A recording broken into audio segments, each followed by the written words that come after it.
Hi, this is Greg Reese with Reef Point again. I'm just going to share a scenario that a lot of people use the DST for in connection with the sale of a highly appreciated asset. So I'm going to use the example of Hank.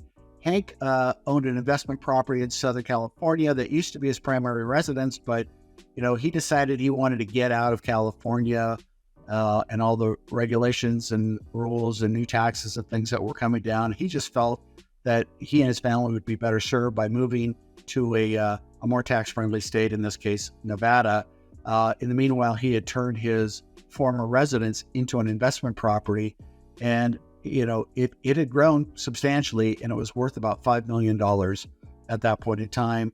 His basis on that was very low because he'd owned it 20-something years, and so there's going to be a lot of capital gains at stake in this situation. So Henry was able to use the DST to sell that property, to defer all the taxes, and to basically have those proceeds reinvested in such a way that it would deliver additional income, in fact, substantially more income than the rental income that he was receiving before.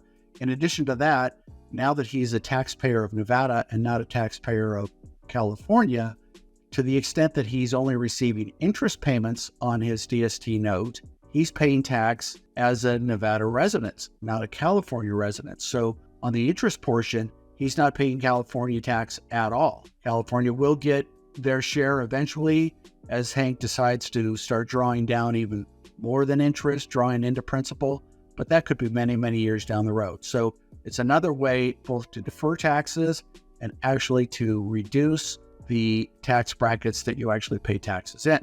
So interesting story that a lot of people utilize this for. Thank you.